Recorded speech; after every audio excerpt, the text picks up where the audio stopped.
to have you every day. How could I live without your love? Don't you see you have to stay? Oh, shake it up tonight. Shake it up all night. Shake it up tonight.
Good, totally terrific, twisted titty, tie turkey, taco, token tunes Tuesday morning, everybody. Good morning, Cornbread. Good morning, Beans. Good morning, everybody. How are you this morning? Good, how are you? I am good. It's been a dope start to the day so far. Everybody's off to a wonderful morning. We'll get some sunrise action going on.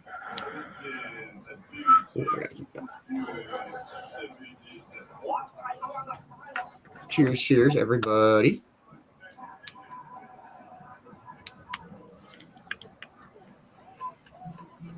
Yeah. Good morning, Boxman. How are you, brother? I hope you are having a wonderful Tuesday morning. Good morning, Ma. Hope you're off to a good morning. Good morning, Kay. How are you? I hope you are having a wonderful Tuesday morning. Good afternoon, evening, Faisal. Hope you're off to a good one. Good morning, Britt. How are you, dear? I hope you're feeling better. I hope you're having a wonderful Tuesday morning. Good morning, Ash and Kate. Hope you're off to a good morning. Good morning, Kimmy. How are you? I hope you are having a wonderful Wednesday morning. Good morning, Bree. Hope you're off to a good morning. I hope everybody's have to a dope start to their day. If you have not got your Getting Stoned over in, please do. We got Boxman with Getting, Ma with Stoned, Kay with Again, Faisal with, Brittany with My, Ash with Only, and Kimmy with Friends. You ready to wake and bake, Cornbread? Yeah. Mm-hmm. Cheers, cheers, everybody. Cheers.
sharing the same dream, and our hearts that beat as one.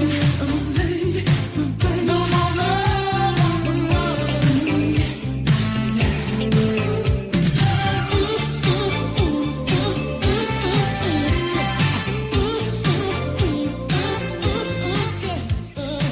She's the queen, my Caribbean queen.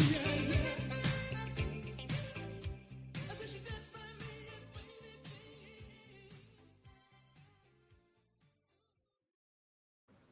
Hey, good afternoon, Brian. Good afternoon, Brian and Freddie. I hope everybody is having a good morning. How's your morning going so far, Cornbread? It's going good. How's What's going on yours? around there today?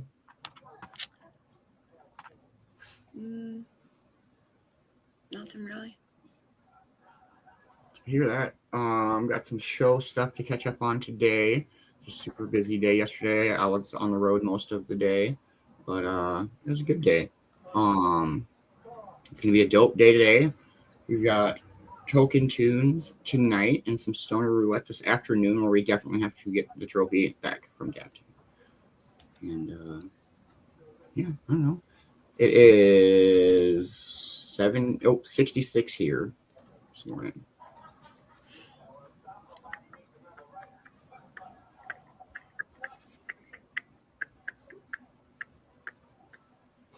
Dang. Oh. We are 1 minute up from 420. Make sure that you are packing up, heating up, and rolling up and grinding up.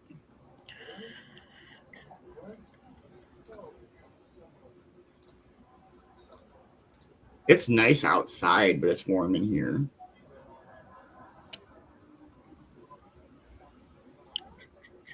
But, we will smoke for 420. We'll see what Vicki Bowers knows. I hope everybody's off to a good start to their day. Does anybody have anything fun planned for today? Hey, that's always good, Kay. Hey.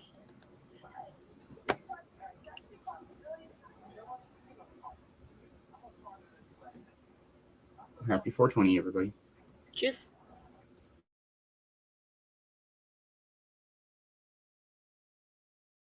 Smoke weed every day.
Cheers, cheers, everybody. Good morning, Magic.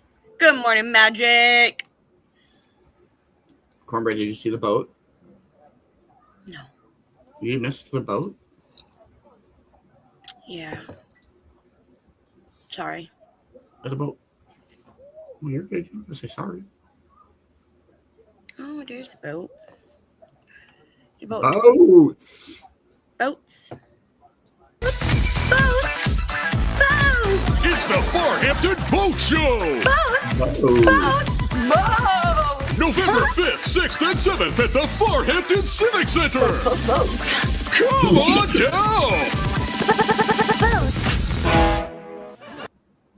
down! Boats in this bitch. Boats in this bitch.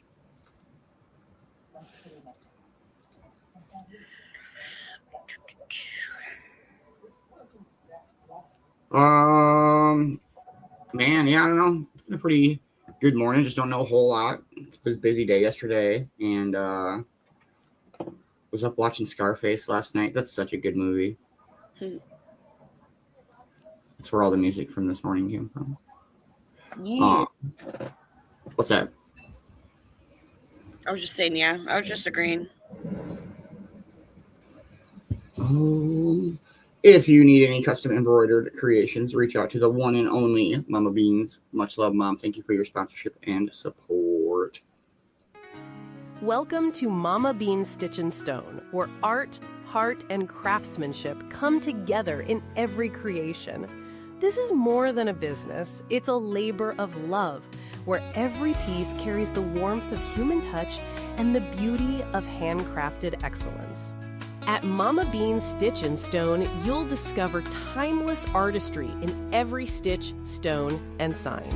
Each creation is crafted with meticulous precision and boundless creativity, transforming ordinary materials into extraordinary keepsakes that tell your unique story. As a mother, grandmother, and artist, she approaches each project with a unique blend of technical mastery and emotional depth, ensuring every piece becomes a cherished heirloom that speaks directly to the heart.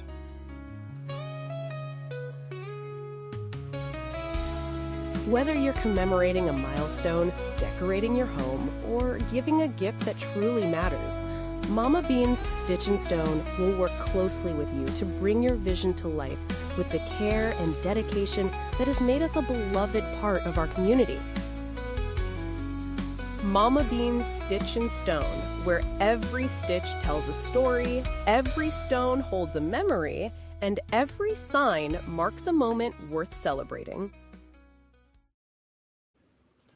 Yes, if you need any quilt work done or custom embroidery, please reach out to the one and only Mama Beanz. If you have any questions or any issues, please reach out to anybody on the Cove team, and we can help you get your order placed.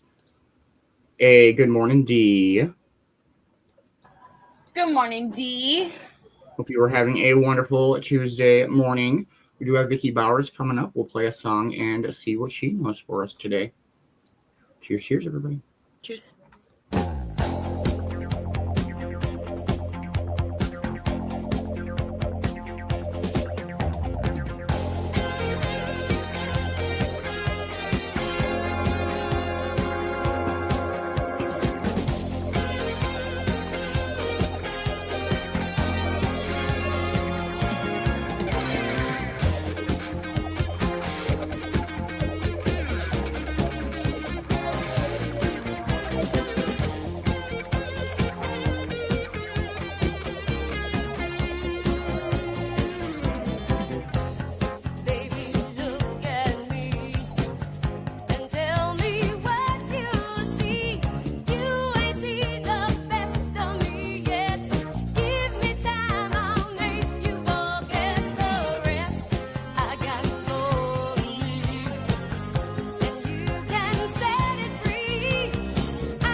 Hey, good morning, Vern. Good morning, Vern. I hope you're having a wonderful Tuesday morning. We are just about to dive into some Vicki B. Vicki, what do you got for us this morning? Oh, maybe. Oh, here.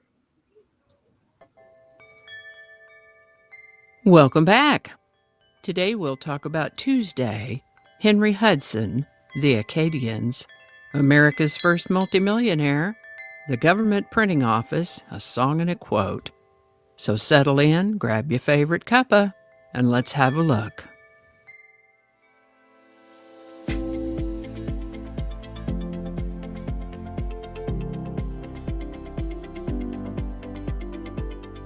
Hi there, and welcome to this day in history for June 23rd. June 23rd is the 174th day of the year in the Gregorian calendar, 175th in leap years, with 191 days remaining to the end of the year. We're talking about the names of the days of the week and the meanings of those names this week, and in 2026, June 23rd falls on a Tuesday. Tuesday falls between Monday and Wednesday, and according to the International Standard ISO 8601, with Monday being the first day of the week, Tuesday is the second day of the week, and cultures where Sunday is the first day of the week, Tuesday the third day of the week. Interestingly, in some Muslim countries, Saturday is the first day of the week, making Tuesday the fourth day of the week. For our purposes here today, we're going to go on the basis of Monday being the first day of the week and allow Tuesday to be the second day of the week. As we mentioned yesterday, the names of the 7 days of the week are derived from the names of the 7 classical planets. If you'd like a refresher on all that, or if you haven't seen it yet, I'll try to remember to leave a link to the video for June 22nd of 2026 for you. But we are talking about Tuesday now, which is named after the third classical planet of Hellenistic astrology, Mars, the god of war and courage. You may wonder then, if Tuesday is named after Mars, how is it called Tuesday? And that's a reasonable question. It is that the English name of Tuesday comes to us from Middle English, Tuesday, which evolved through Old English before that, from the Norse god of single combat, law, and justice in Norse mythology. Tu was the Norse equivalent of the Roman god Mars. In French, Tuesday is Mardi, and in Spanish it's Martes. Both of those pretty easy to see that they are linguistic adaptations of Mars. The German name for Tuesday is Dienstag, which doesn't sound anything like Mars, does it? But here's how we got to that then. When Germanic tribes adopted the 7-day week, they translated the Roman names using their own equivalent deities. Because Mars was the god of war, they chose Tu, or Zu, or Tyr, in Norse mythology, who was the Germanic god of war and single combat. In Old High German, Tuesday was known as Ziostag. Over time, through natural linguistic changes and a phonetic shift where the Z sound evolved into a D sound, Ziostag transitioned into modern Germany as Dienstag. So Tuesday is still named after Mars, and the English Tuesday evolved from the Germanic branch of the linguistic family tree. Thanks again to Ma from the Cove for requesting a look at the names of the days of the week for our word of the day. Tomorrow we'll look at Wednesday. And with that, Henry Hudson was an English sea explorer and navigator during the early 1600s, best known for his explorations of present-day Canada and parts of the northeastern United States, as he attempted to find Northwest Passage to China. Along the way, he helped establish European contact with the native peoples of North America and contributed to the development of trade and commerce on the North American continent. This particular year, he and his crew had made it to what we now know as Hudson Bay, and he wanted to continue on, still looking for that Northwest Passage, but his crew did not.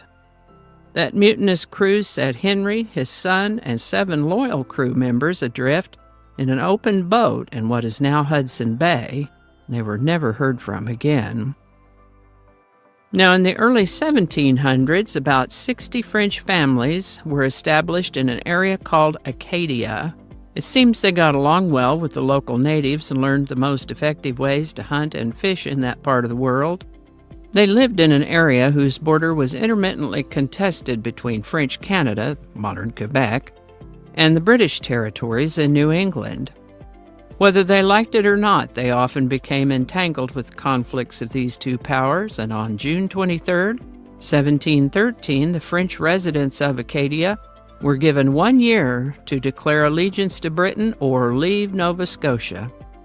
Eventually, many of the Acadians did leave the area. Some of them ended up in Louisiana, and we now know them as Cajuns.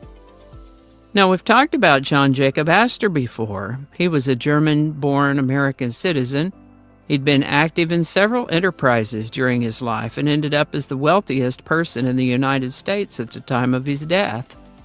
One of his earlier enterprises was the fur trade, and it was on June 23, 1810, that John Jacob Astor formed the Pacific Fur Company. He made a lot of money in the fur trade and parlayed that into real estate and other investments and enterprises and became the first multimillionaire in the United States. The government printing office was created by Congressional Joint Resolution on June 23, 1860. It began operations the following March.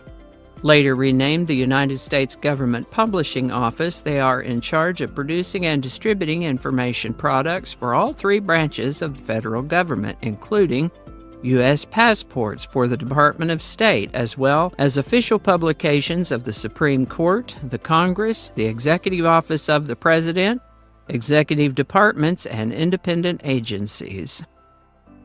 Today's song is If I Were a Carpenter.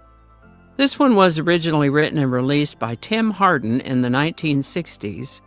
It's been covered by Bobby Darin, The Four Tops, Robert Plant, Leon Russell, Bob Seger, and probably some others that I haven't mentioned, and even some foreign language versions. Johnny Cash and June Carter Cash did a duet of this lovely song in 1969. Their duet appears on Johnny Cash's 33rd studio album, Hello, I'm Johnny Cash. It was also released as a single and charted well, number 2 on the country charts, number 36 in the pop charts. They won a Grammy for this one, If I Were a Carpenter by Johnny Cash and June Carter Cash. Link in the description. How about that?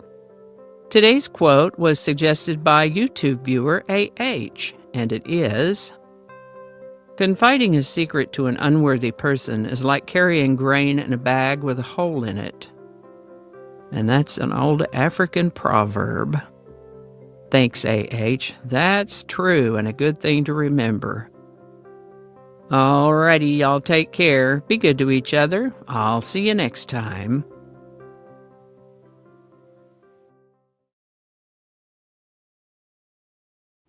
Much love, Vicki B. Thank you for the Stay in History every day. Please make sure that you are following Vicki on all of the platforms that she streams to. And definitely check out to buy her a coffee. Why cornbread? Because she likes coffee. She do be liking coffee.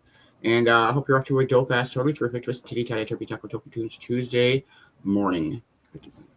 Yeah, G, we definitely said hi. Everybody gets a good morning. Everybody. But yeah, I definitely agree. Because like if I'm at work and like Cornbread's live, if I have to like leave to do anything, go to Messenger or whatever, and I go back, I'm like, I don't know if she was talking shit about me. I'm gonna guess yeah. Maybe. Probably. But I mean, the nice thing is that you will at least be like, oh, this is what I said. And I'm like, oh, okay, I appreciate that. We're honest with each other about what we say. Yeah. I was just kidding. All right, our song of the day. Little Johnny Cash in this bitch. Hey, good morning, Vicki. Good morning, Vicki.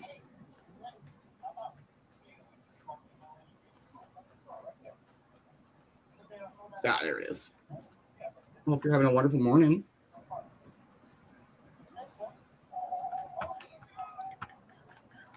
Okay.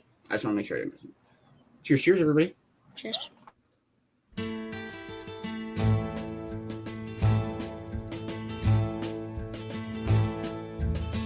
If I were a carpenter and you were a lady, would you marry me anyway? Would you have my baby? If you were a carpenter and I were a lady, I'd marry you anyway. I'd have your baby. If a tinker was my trade, would I still find you? I'd be carrying the pot you made, following behind you. Save your love through loneliness, save your love through sorrow. I gave you my onlyness, give me your tomorrow.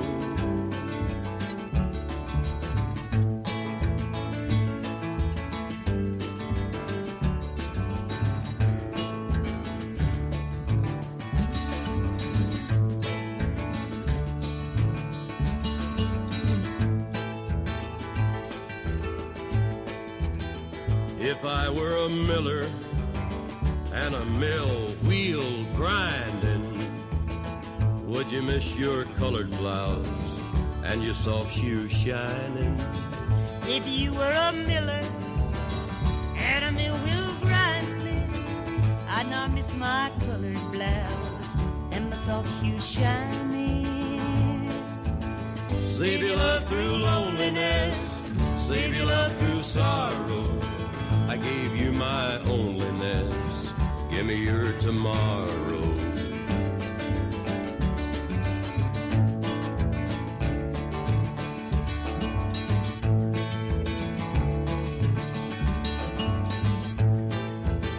If I worked my hands in wood, would you still love me? I'd answer you, yes I would. And would you not be above me? If I were a carpenter and you were a lady, I'd marry you anyway. I'd have your baby. save your love through loneliness, save your love through sorrow. I gave you my onlyness, give me your tomorrow.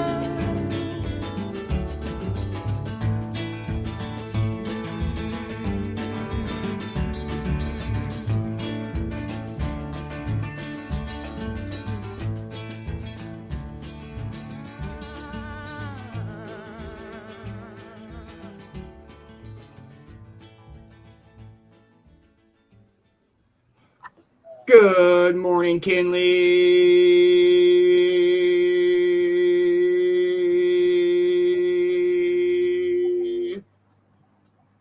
Good morning, Kinley.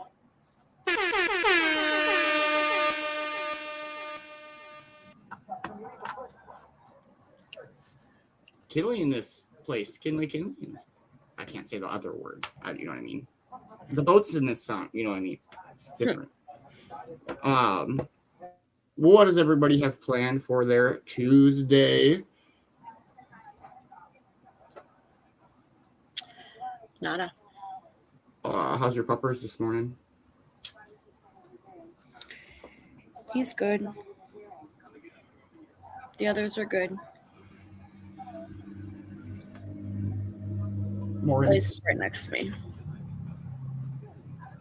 Morgan got up and went out and went to the bathroom and got her ball and went and said morning to Grandma and Grandpa, and she came back in and went back to sleep.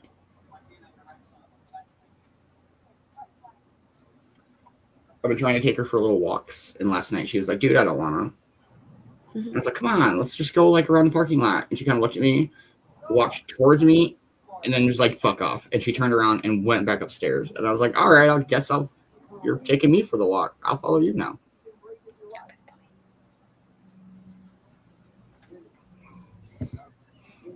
All right. Yeah, go lay down, Bubby. Yeah, go get off that leg.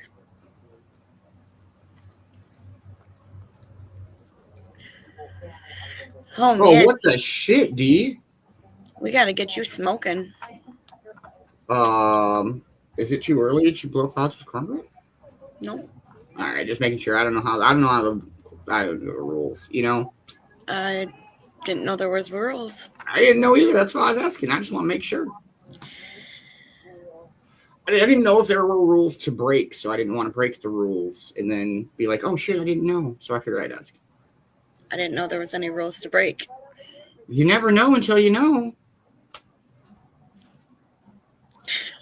Cheers, everybody. Cheers.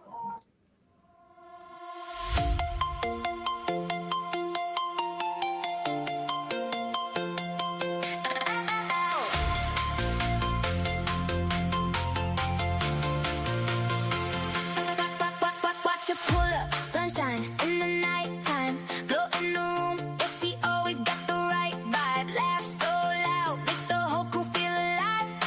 We just floating while the city goes by. Purple neon lights and the speakers go boom. She's the sparkle in the haze, and she changed the whole mood. Hands to the sky, let it roll, let it move. Every breath feel clean when we're smoking with you. Hold up, feel that baseline climb. A little sweet, a little wild, but it's right on time. Turn it up, let the worries slide. Every moment in the sky, we feel so alive. Blowing clouds with cornbread up in the starlight. Hot top vibes, feeling so right. Neon on the water, we don't need a flashlight. Just clouds in the night and the faded skyline. Blowing clouds with cornbread, laughing in the go-go, talking big dreams. While the speakers go low, if the world get heavy, we let it all go. Blowing clouds with cornbread, easy and slow.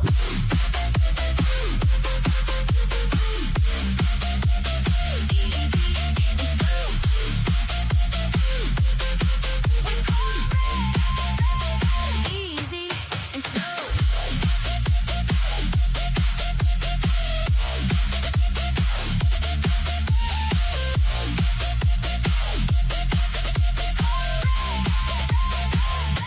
She'll take every bit now.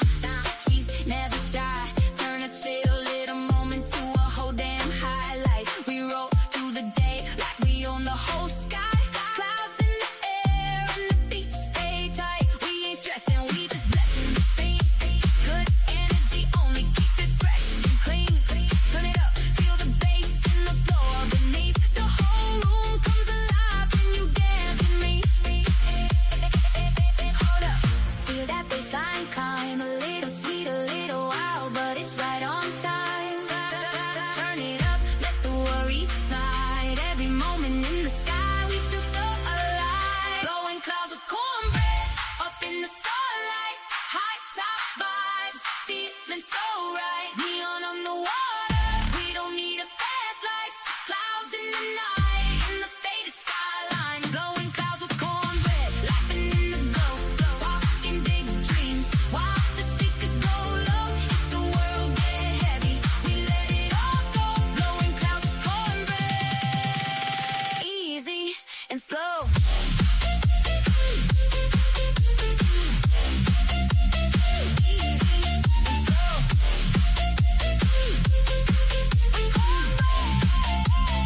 Easy and slow.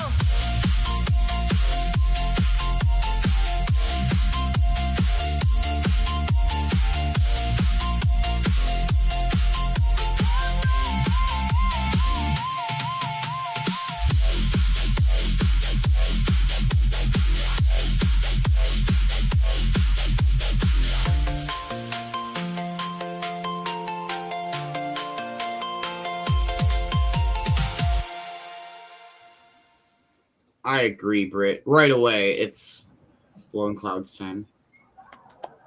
Yes. So I'm very excited to bring back a returning segment, one of a favorite segment. Anybody who saw the schedule or the show description knows we're bringing back Timeline Tuesday. Whoop whoop. Whoop, whoop. We're going to start in 1960. We have 50 weeks of Timeline Tuesday to do. That's almost a year. Dang. Yes. They did finally finish the 1960 series. That is all I've been waiting on because I didn't want to jump in 70 and then have to go forward and then go back when they. So we just Patiently waited for them to finish their decade of the 60s. I have no idea if they go and do the 50s next. I hope so.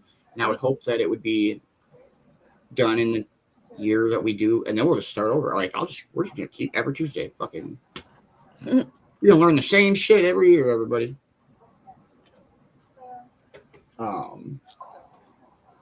I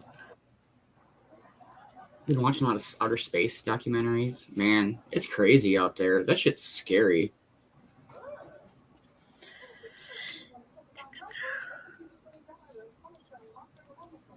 All right, we'll play another song. We do have our morning speaker yet also, so we'll see where we're at with our morning. Let's go with this one. Cheers, cheers, everybody. Cheers.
For real, Britt, where are we stopping, D? Is everything okay?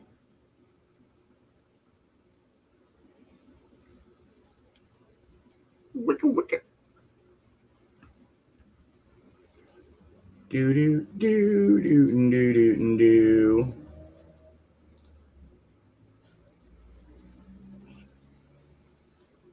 But still the same.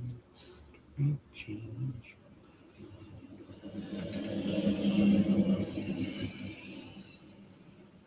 Oh, shit.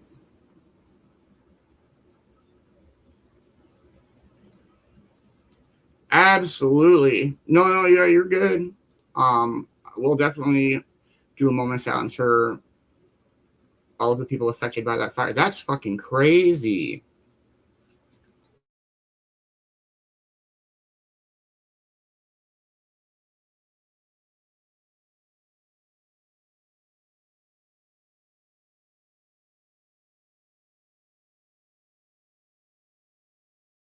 That's wild. Much love and positive vibes sent out to all those who need it. Dang. Couldn't even imagine. It scared me though. I was like, what are we stopping? What happened? What'd I do? It wasn't me. It might have been me if it was awesome. But if it wasn't, it probably was somebody else. I do have our morning speaker picked out. We are 1 minute out from med time. Morgan's slowly starting to wake up over there.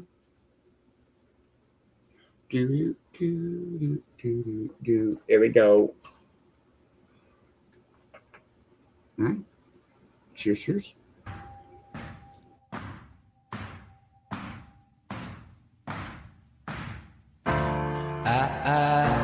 When I was young,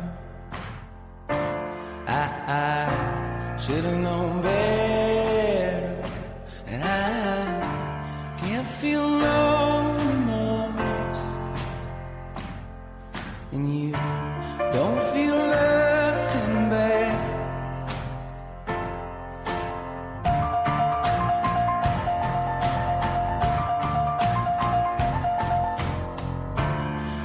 I got a new girlfriend. He feels like he's on top, and I don't feel no remorse. And you can't see past my blindness. Oh, Ophelia, you've been on my mind, girl, since the flood. Heaven help a fool who falls in love.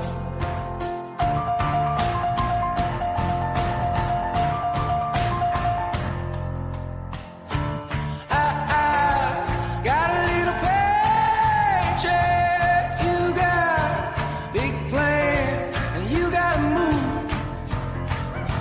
And I don't feel left in it all. And you can't feel nothing small. Honey, I love you. That's all she wrote. Oh, Ophelia, you've been on my mind, girl, like a drug. Oh, Ophelia, heaven help a fool who falls in love. Oh, Ophelia, you've been on my mind, girl, since the flood. Oh, Ophelia, heaven help a fool who falls in love. Oh, Ophelia, you've been on my mind, girl, like a drug. Oh, Ophelia, heaven help a fool who falls in love.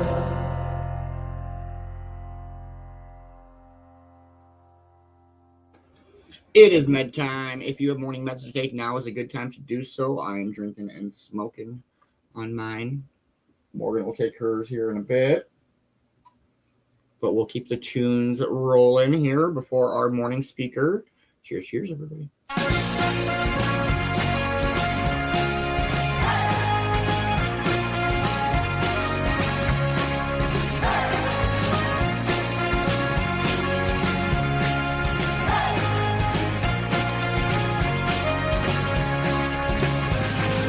I don't like walking around this old and empty house. So hold my hand, I'll walk with you, my dear. The stars creak as you sleep, it's keeping me awake. It's the house telling you to close your eyes. And some days I can't even trust myself. It's killing me to see this way. 'Cause though the truth may not be this, ship will carry our bodies safe to the shore.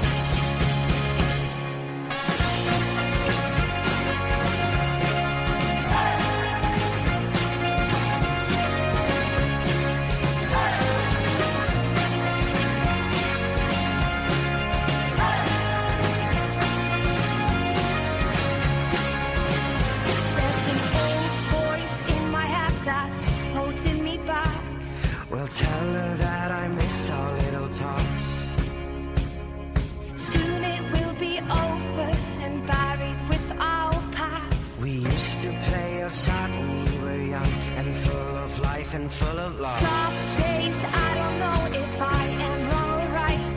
Your mind is playing tricks on you, my dear. 'Cause though the truth may vary, this ship will carry our bodies safe to shore. Don't listen to a word I say. The screams all sound the same. Though the truth may vary, this ship will carry our bodies safe to shore.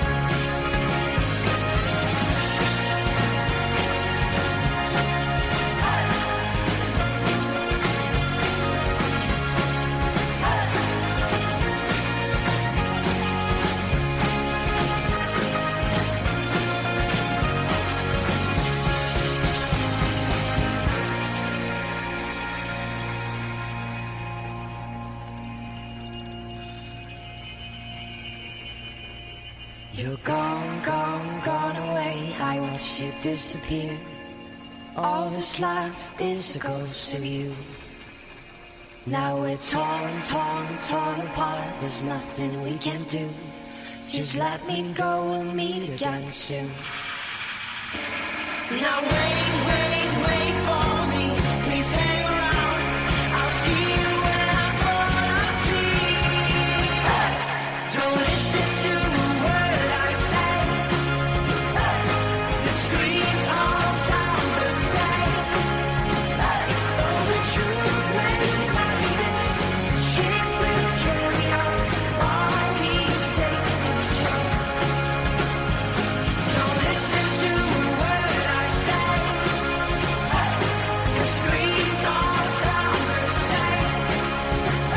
Though the truth may vary, this ship will carry our bodies safe to shore. Though the truth may vary, this ship will carry our bodies safe to shore. Though the truth may vary, this ship will carry our bodies safe to shore.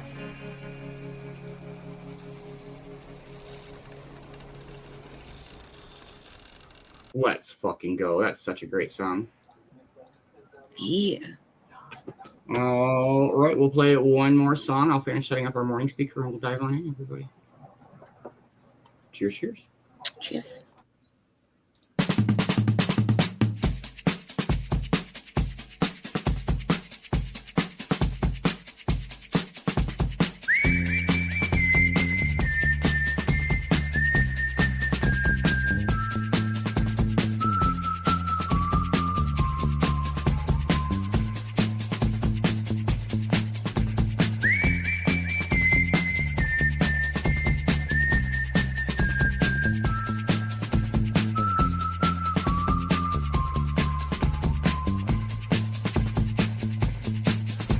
If I told you things I did before, told you how I used to be, would you go along with someone like me? If you knew my story word for word, had all of my history, would you go along with someone like me? I did before and had my share. It didn't lead nowhere. I would go along with someone like you. It doesn't matter what you did, who you were hanging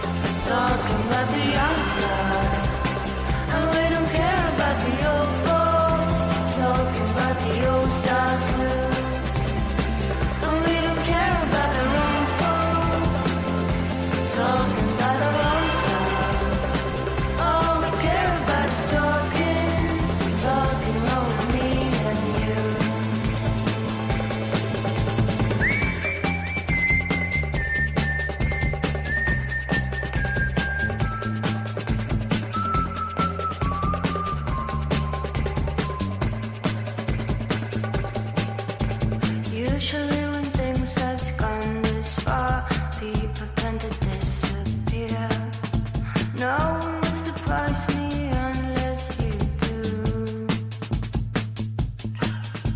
I can tell there's something going on. Ours seems to disappear. Everyone is leaving, I'm still with you.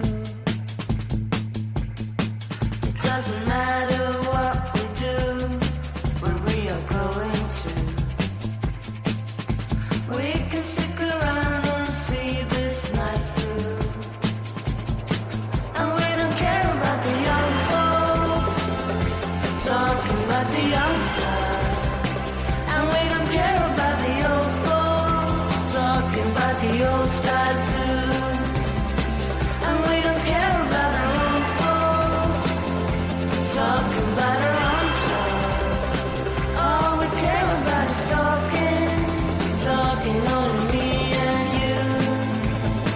And we don't care about the young folks talking about the young stuff. And we don't care about the old folks talking about the old style too. And we don't care about our own folks talking about our own stuff. All we care about is talking only me and you. Talking only me and you.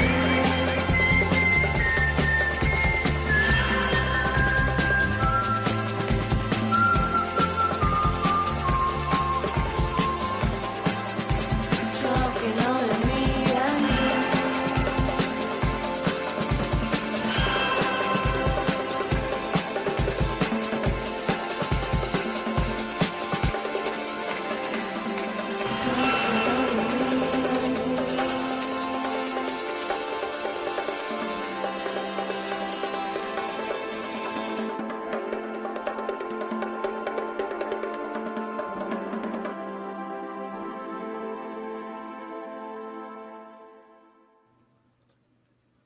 Let's frickin' go. Much love, Brian.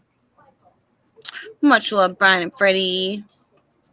All right, this morning's morning speaker, we were going to listen to Katie Morton since we missed her yesterday. I try to do Katie Morton's on Mondays, but this is should be a really good one. I have not heard it, but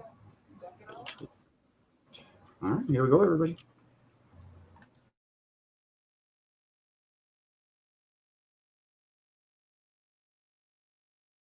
You can't judge how you handled a situation as a child with the knowledge that you have as an adult. I know we all do it. I lay awake at night, often looking back on the things I did in my teens and my 20s and thinking, oh my God, I can't believe you said that out loud. You did that in public. I can't believe you dated that person, right? And I like to do this when I am ruminating with anxious thoughts instead of sleeping. Anybody else? And that's why today I want to talk about why we do this. First of all, why do we make stupid decisions as children and teens? And also, why do we tend to judge? And then obviously, of course, because it's always supposed to be helpful, how do we get out of this pattern? And the first piece is to recognize that when we're younger, our prefrontal cortex, right behind our forehead, isn't fully formed yet, meaning that our brain isn't completely online. Now, the prefrontal cortex, you might be like, Katie, what does it even do? What's it responsible for? Don't worry, I have notes on that. Prefrontal cortex is responsible for like the adulting skills, things like decision-making, long-term planning, self-control. That would have been helpful when I was younger. Emotion regulation, also helpful. Understanding consequences, logical reasoning, impulse control, things that, I don't know, are kind of important. And so in childhood and adolescence, these abilities are still developing. We might have had one of those things, those skills down pat, but the others were still coming along. If you've ever been around a toddler, you know emotion regulation is not their strength, right? And so we're not able to use our wise mind to think about how things might play out or how this might, I don't know, harm us down the line or embarrass us later. We don't think like that. We think often in the moment. And so I just want you to recognize that every time you look back and you say like, I can't believe that I did that. Oh my God, that's so embarrassing. I want you to remember, hey, I wasn't fully online yet. If we were under the age of 25, so it's around 25 when our prefrontal cortex is fully formed. It differs from person to person by a few years, but 25 is like the marker where our brain is like quote unquote fully online. I would argue for some of us, it takes a little longer. That's okay. But it's around 25 years old that we're able to better make decisions, thinking about what we're wanting, taking into consideration the consequences, and being able to plan for our future. When we're not fully there, we're not really able to do that. And so just know that like 7-year-old you, 12-year-old you, or 16-year-old you was literally working with incomplete hardware. You weren't able to think things through properly. You were often, which is what I want to kind of move into now, you're often just working off of your limbic system. This means that when we're making decisions as children or young adults, we're doing it more out of fear or safety than we are out of, I don't even know what the word I want to use. It's almost like out of context and expectations and future hopes, right? And dreams. It's more just safety based. And so our limbic system is what houses our amygdala, which is part of that fight, flight, freeze, or fawn. And so we often, instead of being able to consider like, hey, I might not want to yell at this person today because, you know, I do have that project going with them in science and it's going to make it uncomfortable. And is it really that big of a deal? We don't have that thought process. We feel triggered. We feel endangered emotionally. Maybe they made fun of us in front of somebody else that we really care about or have a crush on.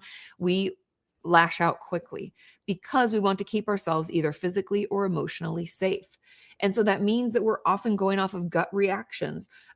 We can also want to copy others to survive socially. Does that sound familiar? I did that a lot. And so a lot of those things that we do, again, are all because our brain is not fully put together. I don't want to say it's like not fully formed because it's formed, but it's not fully online. It's not fully developed. It's like, if anybody remembers these, like when you take a Polaroid, it's like trying to figure out what's on it before it's completely had time to develop, right? And you can shake it, which they say not to do, by the way, whatever, but you can shake it and you can't really tell what it is until it's come together, until it's finally had a chance. And that's the same with our brain, is that we can't really make good decisions. We can't do things that are going to be helpful for us long term because we haven't really given our brain time to fully develop. Okay. I had a note here that I want to make sure to say, and it is that children and teens aren't being dramatic, weak, or irrational. Their brain is literally designed to react emotionally before logically. I'm going to say that again because I think it's important. We talk shit to ourselves, but children and teens aren't being dramatic, weak, or irrational. Your brain is literally designed to react emotionally before logically. You're acting out of your limbic system, your amygdala, fight, flight, freeze, fawn, that reactivity center, not your prefrontal cortex, because it's not fully developed. So just keep that in mind. At the very least, I hope it offers you some compassion, or you can offer that compassion to yourself versus consistently going back to like, why did I say that? You know, why did I stay quiet? Why didn't I stand up for myself? I should have run away. All of the whys and the shoulds and the judgment. We have to hold back on that because we have to remember, going back to my notes, that our brain was literally designed to react emotionally before logically. Okay. And as a child, I've talked about this on my podcast and in live streams over the years, but when we're growing up, we are operating with, I made a bunch of notes because I don't want to forget all of them, fewer coping skills. Think of all the things that you've learned in the last year, 5 years, 10 years of your life, depending on how old you are. For me, I'm 42, and the last, oh God, like 5 or 6 years have been huge for me in personal growth, for me realizing where my ego was stepping in when it shouldn't, when I'm being reactive, when it's actually because I feel hurt or scared, or where I'm not taking care of myself and instead putting someone else first. There's so many realizations I've had, and I've fought to change my behavior to act differently, right? So I get a different outcome. That's just in the last few years of my life.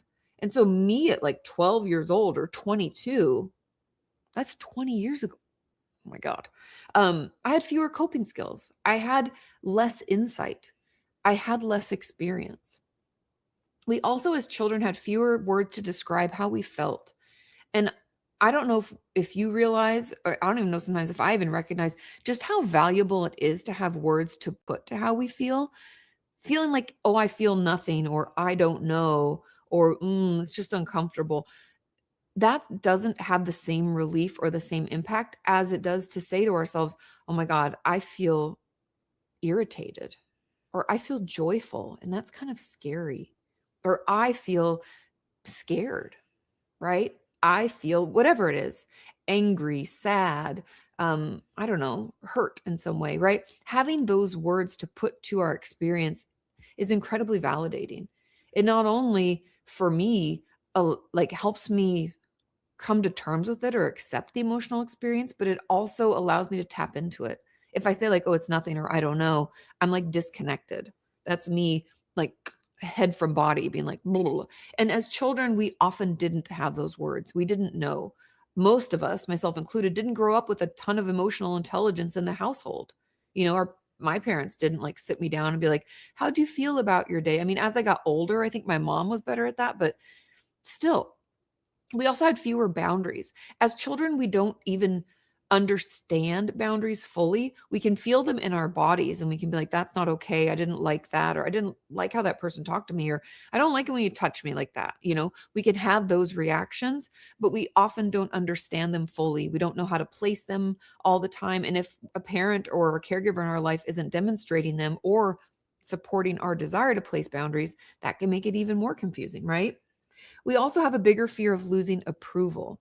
And this is a huge one, even for me. Like, I think growing up, the biggest thing that we want is just to fit in. We just want to be part of the group. You want the cool clothes. You want to be with the cool kids. You want to do all the things everybody does.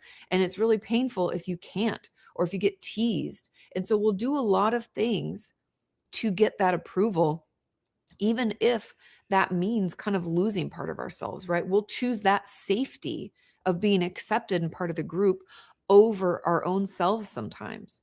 It's also important to know that I guess it kind of rolls nicely into my next note, which was that we have a strong need to feel safe.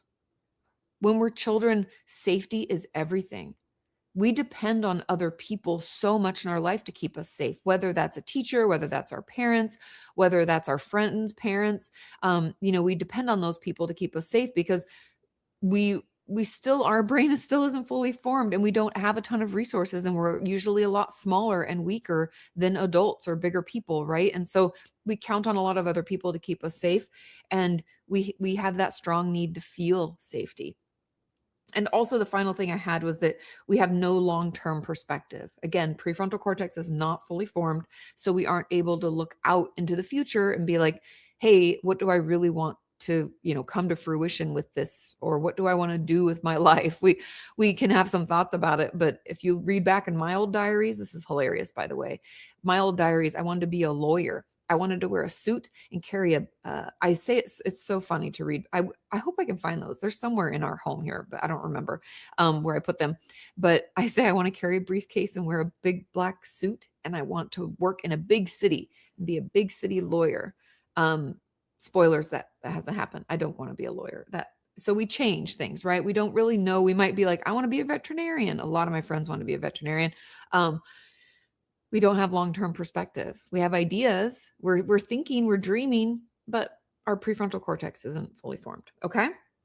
So overall, the big takeaway that I want you to have from that chunk, that section about our brain and that we're in fight, flight, freeze, is that you can't judge younger you with a brain that you didn't have yet, right? We were in survival mode. We're in fight, flight, freeze. We're operating out of our gut reactions and our limbic system. We aren't operating like we are today. We're not able to think through and to consider, to pause. I was just talking with a good friend of mine the other day, and she was saying how she had to have parent-teacher conferences, and she really doesn't like this teacher. They're kind of a jerk. They're actually very much a jerk. And they don't like that her child likes to fidget, and she gets him fidget toys to help him focus. Good morning, Double Dice Brad. Good morning, Double Dice Brad. That's your name too. I hope you're having a wonderful morning. We're just hanging out listening to our morning speaker, Katie Morton, this morning. She is so always on point. It's ridiculous. Hope everybody's enjoying their morning. Here we go. And she's like, I was everything I could do, Katie, just to sit in there and to listen to her and to not react, to think about it, let my husband talk, and then respond thoughtfully. Right. But those are all adult processes. When we're kids, trust me, we have no filter. Blah. That's why children, like, I don't know if you remembers that old show, like Kids Say the Darndest Things. Kids say some funny shit because they don't even think. They just blah. We're just in impulsive mode. And so I just want you to know that, like, growing up, we could do stupid things, say stupid things, act in ways that weren't really in our best interest long term because we didn't have the ability. Our brain was not fully formed yet, not fully developed, and we were kind of in a reactive space, in a safety focused space. Okay, now there are some reasons that we tend to do this. Remember, I told you I was going to explain kind of why. Now we're moving into the, like, not just the why behind like the neuroscience of our brain, but like, why do we look back on what decisions we made as a child with our adult experience and try to shame younger us? And the real reason, there are three that I have written. And the first is hindsight bias. Now, adults always assume that they should have known better. It's kind of what I was talking about, that like we have all this experience, our brain is fully developed, we have a ton of context, we also have more skills. And so we take all of that and we look back and we always assume that we should have known better because it's still us. We are often unable in the moment to separate younger us from adult us. And so I encourage you, if you get caught in this trap, try to pay attention to if you're assuming that younger you should have had something that you only learned in the last couple of years. You know that feeling when you're stuck in the same pattern again, even though you swore you'd do it differently this time?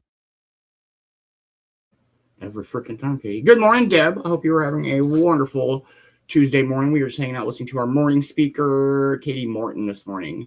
I hope everybody's enjoying the speaker. We do have Timeline Tuesday returning here after our morning speaker. Let's freaking go. Here we go. Me too. That's why I wrote this book. Why do I keep doing this? It's for anyone who's ever felt stuck, exhausted, and still trying. It's available December 9th. Pre-order now through the link in my bio. We are often unable in the moment to separate younger us from adult us. And so I encourage you, if you get caught in this trap, try to pay attention to if you're assuming that younger you should have had something that you only learned in the last couple of years, or the last 5 years, right? I don't know how much farther we're looking back, but for me, I look back on my early 20s, painful. Teen me, oh, horrible. Things I said, things I did. Even just the way I reacted to like conflict, cringe. I used to like even just get super angry. Thank God Sean stuck around, because like the first couple of years of our relationship when my dad was dying was pretty rough. I was not my best self. And so I look back on those times and think, what the fuck were you doing? But young Katie didn't have the tools I have now. Like, I hadn't been into therapy twice a week for years. When my dad passed away is when I went in it. Well, I guess I was 24. But I went all the way through 25. I didn't go to grief groups. That Katie hadn't done EMDR. She hadn't been into, I hadn't done all of the work I'd done. Even the artist way was super helpful in healing for me. I hadn't done all of that. And that hindsight bias messes us up because we can't help but look back and be like, well, you should have known better. But we have to remind ourselves, we have to consciously remind ourselves, I actually didn't. That information wasn't part of my repertoire yet. I hadn't gone to therapy yet. I hadn't met this wonderful teacher that was helpful for me. I hadn't learned that skill. We have to remember that. Otherwise, we keep looking back and wounding ourselves with those past experiences.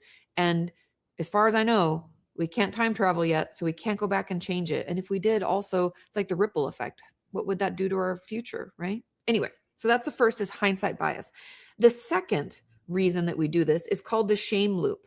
And it's kind of that we get caught in we carry the guilt from our childhood reactions with us, and we continue to shame ourselves. Now, remember, shame is not, oh, I don't like that. Let me start over.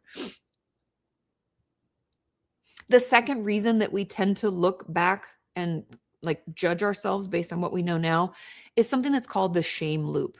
Now, we often take the guilt from our childhood reactions and we continue to shame ourselves with them. Shame is not that I did something embarrassing or, oh my, it's not guilt. It's not embarrassment. Shame is something is wrong with me. And so we take that experience often from childhood, especially if we had trauma experiences. We take that experience of thinking Something's wrong with me. Why did they pick me? I must have caused this. I can't believe that I let this happen. We have those thoughts even when we're younger, especially in abusive households, right? If I had acted differently, my dad or mom wouldn't have drank or used drugs. We can have all these belief systems, right? And we carry that shame and even guilt into our 20s and 30s, and we continue to shame ourselves now with it. And that, I believe, I know this seems like kind of the opposite direction, but it's this loop where we look back with adult eyes on our childhood experiences and we say, what the hell were you thinking? Why'd you act this way? Then we take the experience and the shame we felt as a kid and we apply it to today. And we're like, something's always been wrong with you. No one's ever going to like you. I don't know why you're so stupid. And we get caught in this loop of this, where we're essentially not allowing ourselves to acknowledge the past, to say, yeah, that fucking sucked. That was stupid. I don't know why I did that, but that was me then. This is me now. And I'm so grateful that I've grown. I'm so grateful I've shed skins of my past self, that I'm not the same, right? We haven't been able to separate. We get caught in this loop of harming ourselves almost on both ends of our history, from present day to whenever that childhood experience, that we feel shame about started. And so we get caught in what I call the shame loop. And getting out of this, stopping that loop, is how we grow. Having bad experiences isn't a failure. It's context. It's knowledge. It's helpful for us to grow moving forward. Does that make sense? And I want to say that again, not just for you, but for me, that acting in stupid ways when we're younger, doing shit we wish we could take back, isn't a reason to feel shame now. It's actually important for us to acknowledge it and realize that that's how we grew to be who we are. It's through this is like the farmer in me. If you didn't know, I grew up on a Christmas tree farm, and it was a farm for a long time. That it's like those bad experiences are like manure. Hang with me.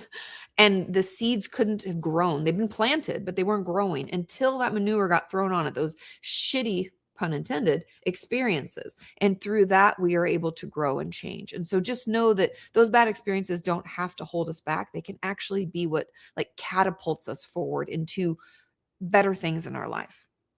Okay.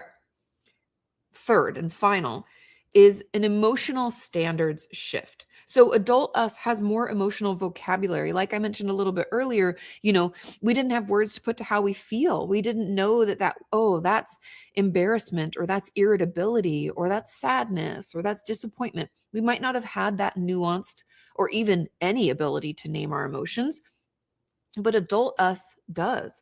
Adult us also understands boundaries better, has more coping skills than we used to.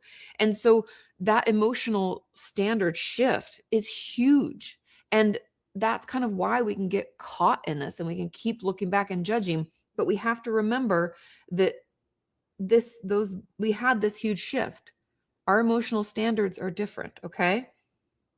So there were 3: hindsight bias, the shame loop, and emotional standard shift. Remember these when you catch yourself looking back and judging past you. Be like, oh, that's my hindsight bias, or oh, that's my shame loop I'm caught in, or oh, I have to remember my emotional standards have changed. Okay. So what do?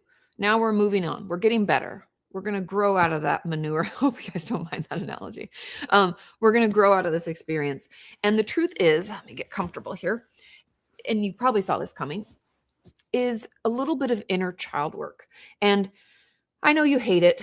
It's uncomfortable. Talking to our inner child, I feel, is often uncomfortable because of this very experience we're talking about, looking back and shit talking and shaming and blaming younger us, even though we wouldn't exist today without those very experiences. And so we have to change the way that we talk to our younger self. And if you hear snoring, it's my dog. A lot of times, if we don't, hold on, I'm getting out of control. Okay. The first thing that I want you to do when it comes to this inner child work is I'm going to call it the age yourself back exercise. Okay. And I want you to write these things down, pull out a piece of paper and just write this down with me. When you recreate a moment in your mind, so I'm sure you know some of those embarrassing ones. I sure do. Let's consider just one. What's your go-to memory that you shame and blame yourself, younger you, about? Okay. Let's think of that. And I want you to ask yourself these 3 questions. Number 1, how old was I? It's important. We need to know, what are we working with? Are you over 25? Probably not. Maybe, but maybe not. How old was I? What did I know then? And this is huge because it's not just about our prefrontal cortex. You could be 32, but that doesn't mean that you had skills, boundaries, any kind of experience or tools. You could have led a very sheltered life, right? So what did you know then? Think about it. Be honest with yourself. Try to take yourself back. If you have a photo of yourself at that time, let's look at it. Let's consider. And the third question, what options did I really have? I want to say that one again. It's big too. What options did I really have? Did you have the money to move out? Sorry, I have an itch in my eye here. Did you have the money to move out? Did you have a car that was yours? Did you feel safe enough to do that? Did you have the courage that it took? Did you have the self-confidence? Right? It's not always just money and resources. A lot of times it's like belief about self. Think about that. How old was I? What did I know then? And what options did I really have? Do that exercise whenever you find yourself shit talking. It stops me dead in my tracks. And I hope it does the same for you, because we just forget. We forget what it was like. It's so much easier for us to judge now. It's almost like how I feel some professionals, like sometimes I don't see these doctors if I can help it, but sometimes you go see a doctor and it's almost like they look down their nose at you like they know better. And that feels so icky, right? But we do that to ourselves all the time. Adult me looks down her nose at younger me and is like, oh, you're so embarrassing. I can't even believe you. Versus being grateful for like, hey, thanks for going through that tough shit. Thanks for surviving that. Whew, you really took one for the team, right? Instead of looking down our nose, we need to look eye to eye and recognize, what did I really know? What did I actually, like, what resources or options did I really have? Okay. So that's my first tip. And then this one you knew was coming if you've watched my videos in the past, but it's like speaking to younger you in a nicer way. And you can do this through journaling. I find that to be the most effective, but you can also just do it in your car. Think about it. If you have a photo of yourself, put it up so you can see it and you can imagine yourself talking to younger you. And I want you to say to younger you, if you can, thank you for surviving so I could grow. Good morning, Dominic.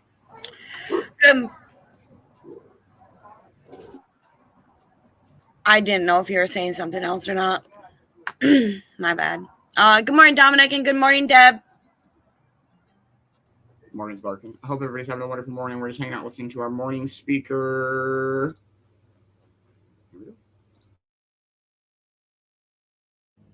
Ooh, right? Makes me almost want to cry. Younger us survived so much nasty shit so that we could grow now, so that we could be here now. And we often lose sight of that. We again want to look down our nose like, I can't believe you do that. That's so embarrassing.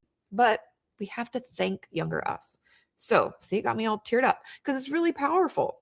Thank you for surviving so that I could grow. Oh, so good. Okay. And then I want you to also take some time to identify skills that you learned throughout your time. This is kind of like a practice that I do with my patients in my office. Whenever they feel stagnant, like things just aren't going well, but they're not really getting worse, they're just not getting better, I always like to walk them through the work that we've done together. And I want you to kind of do that with yourself. Like, what are some new skills that I have? What are some tools or coping skills I've learned in these past few years that have really helped me? Take some time, because maybe what you learned was how to build your resilience. Like doing a body shake, taking a shower, treating any illness that you have. Are you eating, drinking water? Maybe that was what we learned. Maybe we have better emotional intelligence. Are you better able to tap in and be like, I think I'm feeling some kind of anger right now, or I'm feeling kind of joyful. Ooh, that's kind of scary. Interesting, right? Maybe we have that. Maybe it's empathy. Maybe I can feel for other people just a little bit better. Or maybe I feel more independent. That's a big one, right? A lot of us, so many of us are codependent, right? We feel like we need other people around all the time to help us soothe, but maybe we can do things on our own and feel okay. Or maybe it's just awareness. Like, oh, that's one of my triggers. Just knowing that is huge.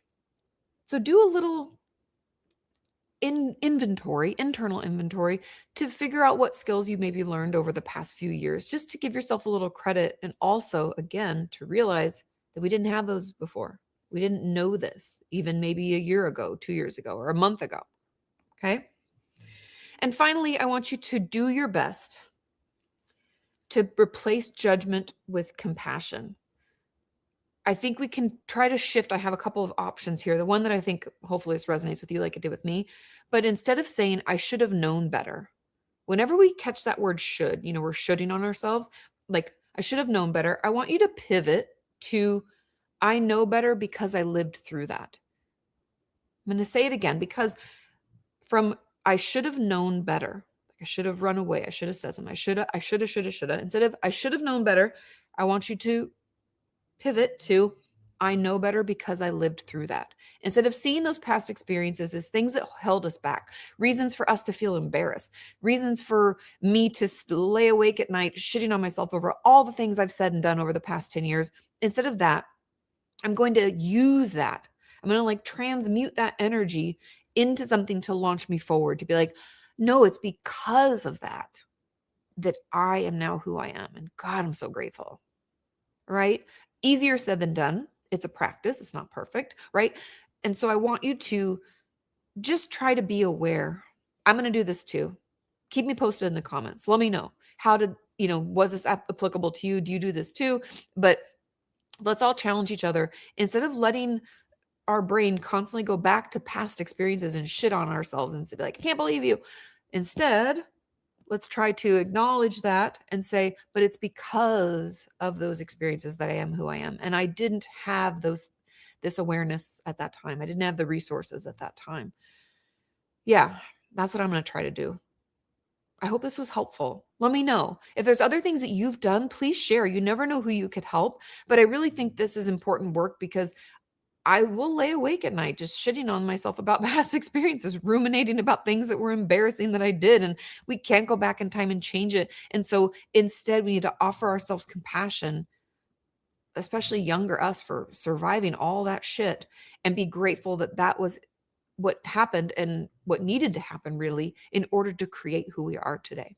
I love you so much. Have a wonderful week, and I'll see you next time.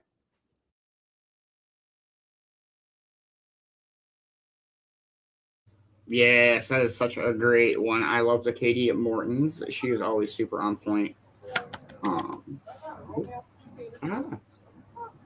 We'll play a song, and I'll start setting up our timeline. Cheers. Cheers.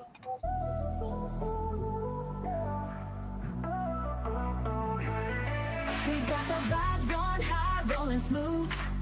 Energy electric, locked in the groove. Beats are kicking, clouds drifting by. Riding these waves, reaching the sky. Vibes on high, moving with flow.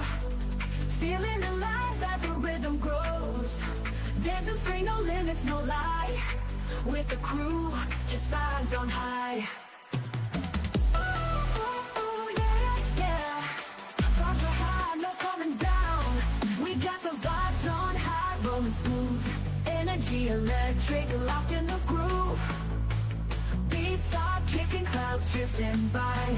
Riding these waves, reaching the sky. Vibes on high, moving with flow. Feeling alive as the rhythm grows. Dancing free, no limits, no lie. With the crew, just vibes on high.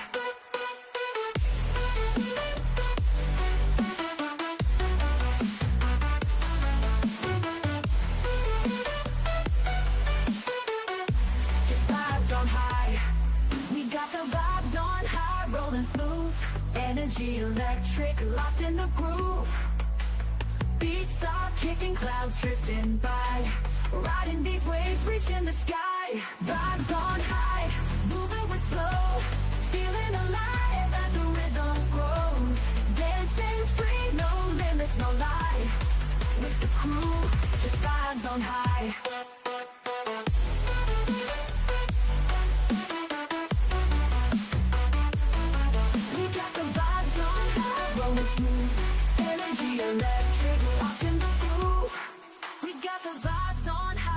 Smooth energy Energy electric, locked in the groove. Beats are kicking, clouds drifting by. Riding these waves, reaching the sky. Vibes on high, moving with flow. Feeling alive as the rhythm grows. Dancing free, no limits, no lie. With the crew, just vibes on high. Oh, yeah, yeah. We got the vibes on high, rolling smooth. Energy electric, locked in the groove.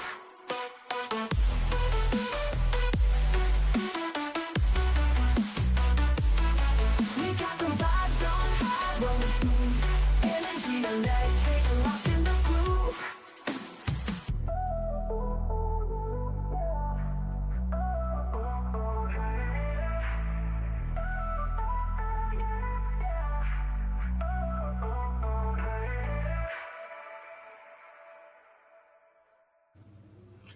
Let's fucking go. How's it going, Cornbread? It's going good. How's it going? Good. Getting baked. We'll play one more song and dive into our timeline segment. Let's go with this one. Cheers, cheers, everybody.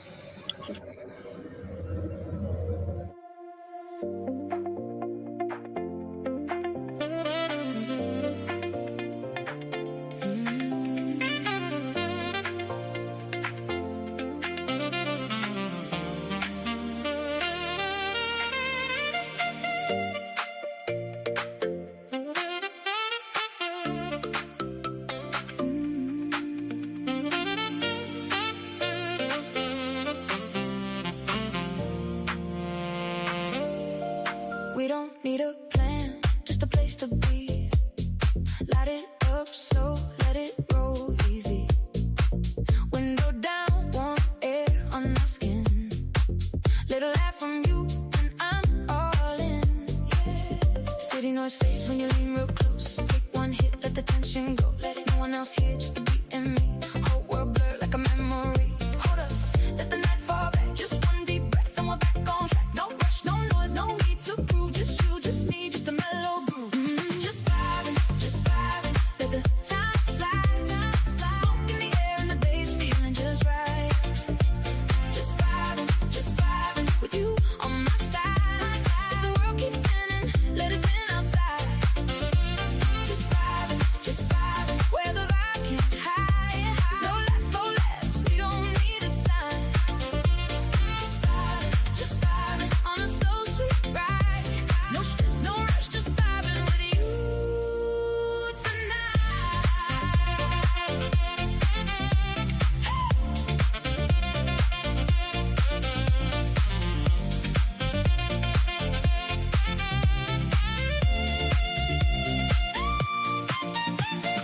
Phones face down, we don't need that sound. Let the rhythm talk while the lights go down. Smoke curls up like it knows the song. We stay right here, let the night go long. You say one word and my stress is gone. Like the air turns off when you hold my arm. Hold me, every little moment feeling safe right now. Like we found our own way out. Hold up, let the night fall back. Just one deep breath and we're back on track. No rush, no noise, no need to prove. Just you, just me, just a mellow groove. Just vibing, let the time slide.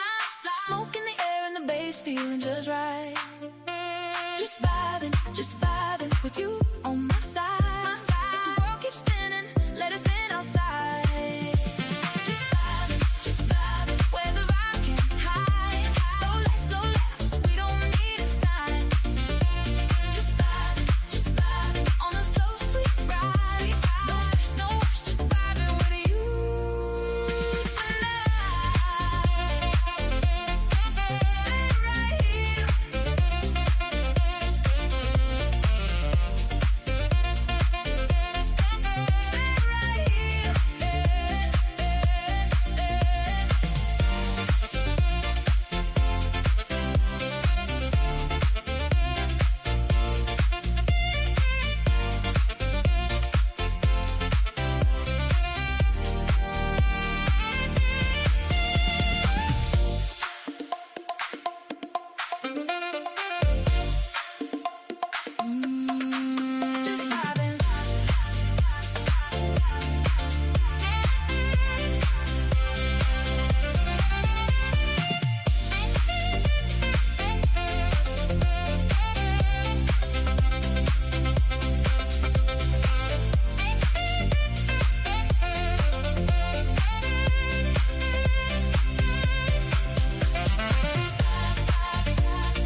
let's start with 1960, everybody. And we'll do every year moving forward every Tuesday. So here we go.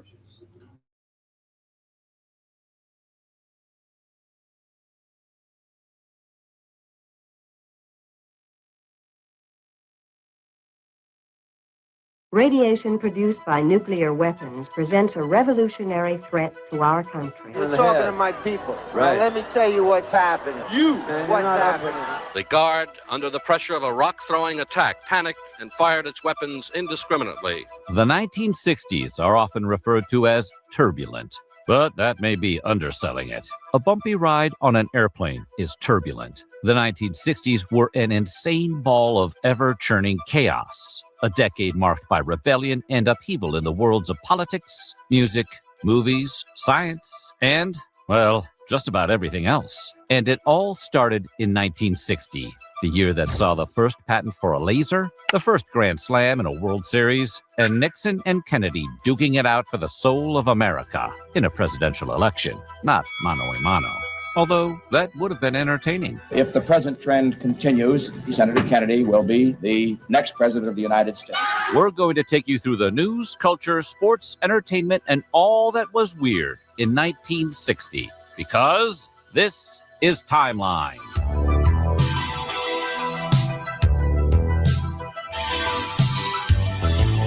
Hope you like doing the twist, because this one is all about 1960.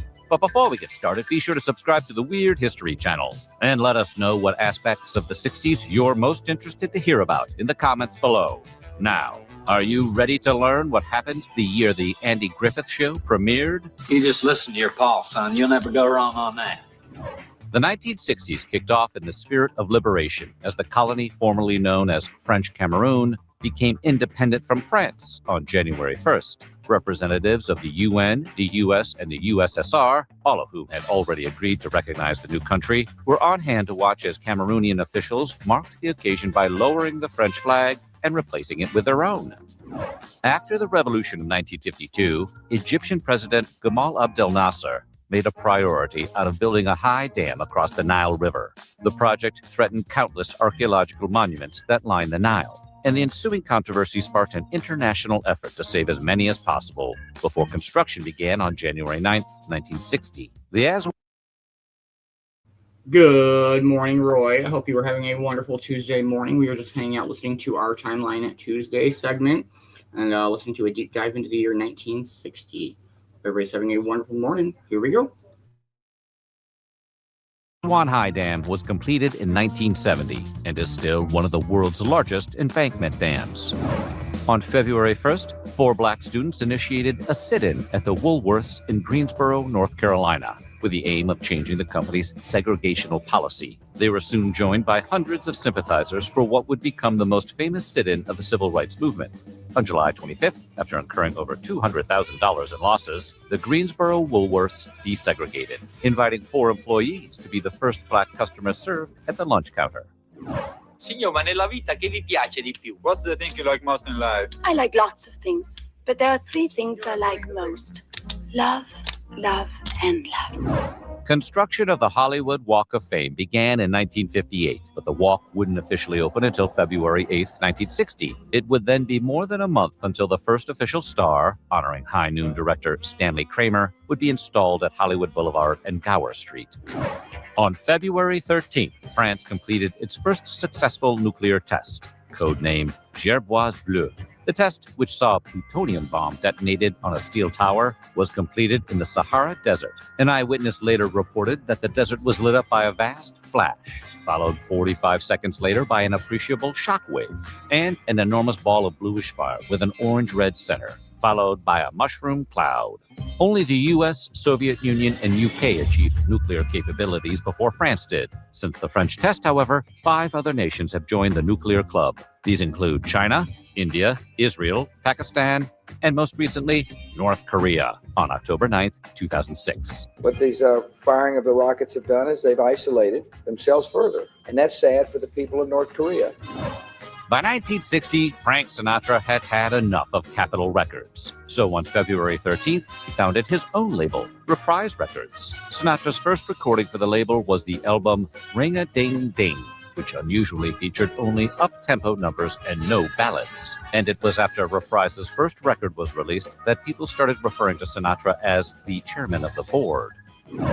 On March 4th, after 20 years of marriage, Lucille Ball filed for divorce from her one-time I Love Lucy co-star, Desi Arnaz. The pair, by all accounts, were deeply in love and had 2 children, but due to Arnaz's alcoholism and womanizing, their relationship became tumultuous. Their divorce was one of the highest profile of the era.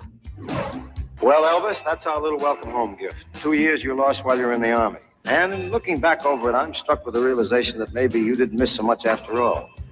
As a matter of fact, what you seem to have lost is your sideburns. In March of 1958, Elvis Presley was drafted. To his credit, the King performed most of his military service in West Germany, where he served in the 3rd Armored Division, rather than perform for the troops as part of special services, as most other drafted entertainers did. I mean, everybody thought I wouldn't have to work and I would be given special treatment and this and that. But when they looked around and saw I was on KP and I was pulling guard and everything just like they were, well, they figured, well, he's just like us. Elvis was then honorably discharged in 1960 on March 5th. More than 1,000 sailors lost their lives when the USS Arizona was attacked at Pearl Harbor on December 7th, 1941. A memorial was planned, but by 1960, less than half of the money required had been raised. Known for his generosity, the King agreed to stage a benefit for the cause at Hawaii's Block Arena on March 25th, 1961.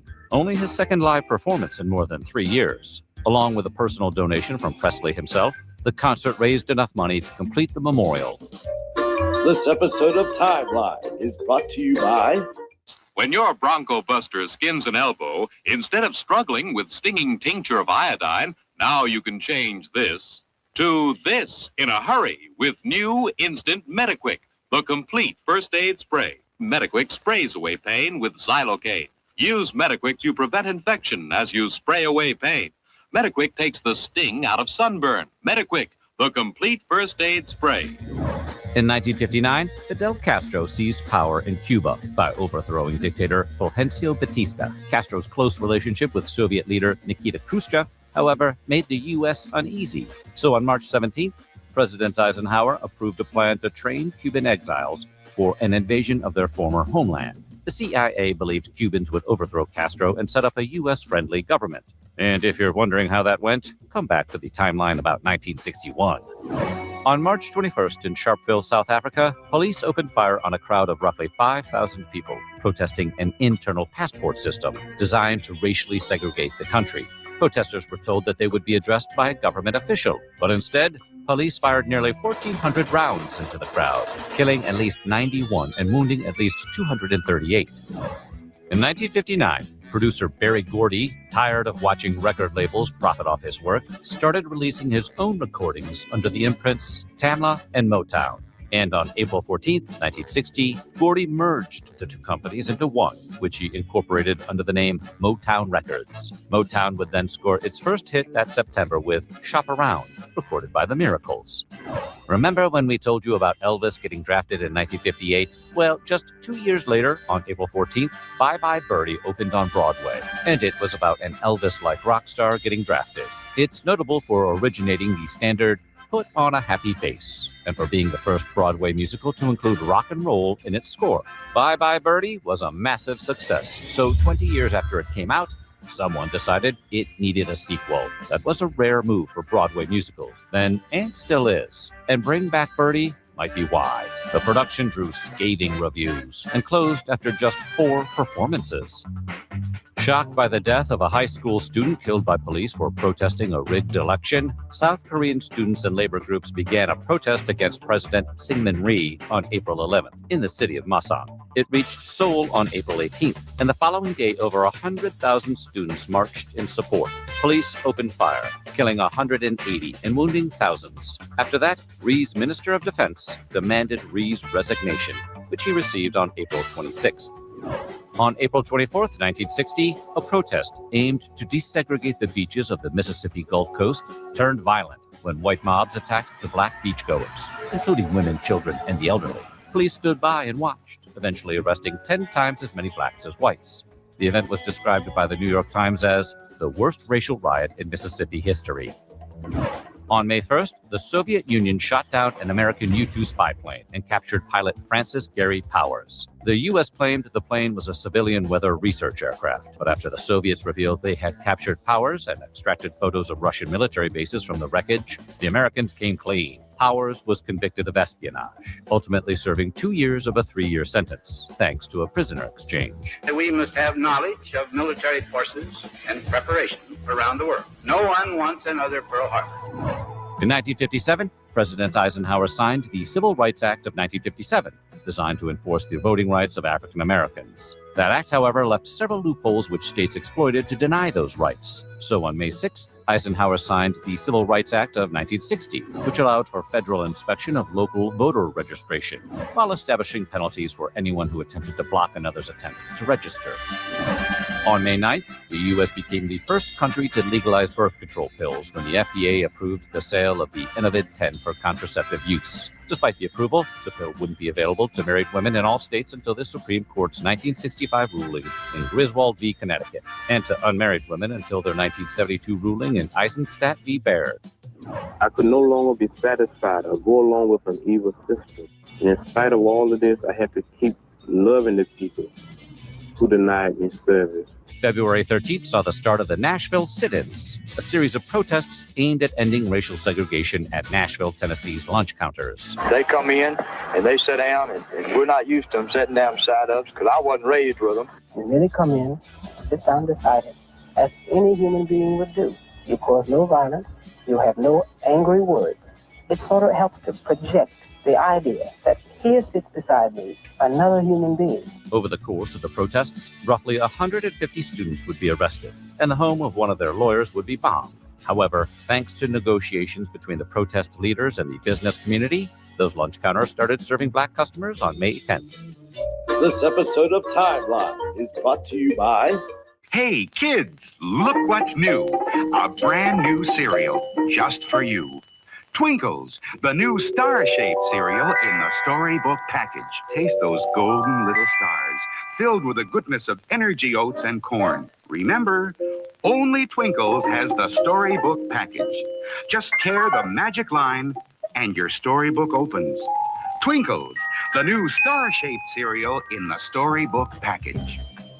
On May 11th, the Israeli intelligence service Mossad captured Nazi war criminal Adolf Eichmann, who was hiding in Argentina. Tipped off by a German Jew living in Argentina who believed his daughter's friend was Eichmann's son, the Israelis abducted Eichmann near his home. They then held him in a Buenos Aires villa for 9 days before putting him on a plane to Israel to stand trial for his crimes. Es war ein unglücklicher Mensch gewesen. Eichmann would then be executed for those crimes in 1962. Paul. Let's go, Kinley. Let's go. Let's go, Kinley. Let's go. Good job.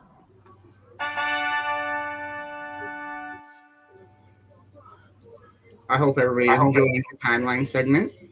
And here we go. Paul McCartney met John Lennon in 1957 and joined John's band, the Quarrymen. Soon thereafter, they added George Harrison on guitar, Stuart Sutcliffe on bass, and Pete Best on drums. Sutcliffe suggested calling the group Beatles, spelled B-E-A-T-A-L-S, but the band instead called themselves the Silver Beatles, spelled B-E-E-T-L-E-S. They tinkered with the name until June 2nd, 1960, when they played their first show as The Beatles, spelled B-E-A-T-L-E-S.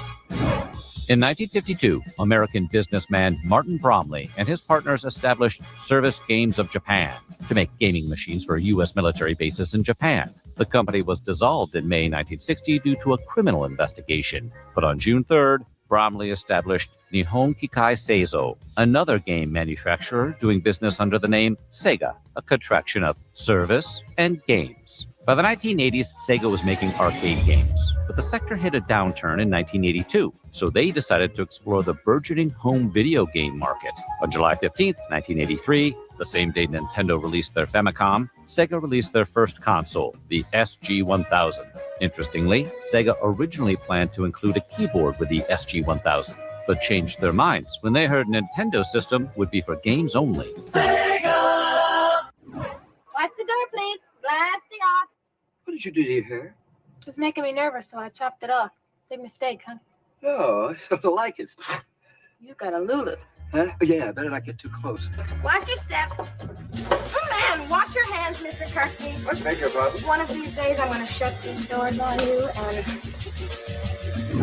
In 1959, Alfred Hitchcock acquired the film rights to Robert Bloch's novel Psycho. Paramount, however, refused to provide the director with his requested budget, so Hitchcock opted to personally finance the movie, filming it in black and white with the considerably cheaper crew of his television series, Alfred Hitchcock Presents. Despite mixed reviews, Psycho, which opened June 16th, is now regarded as one of the greatest horror films of all time.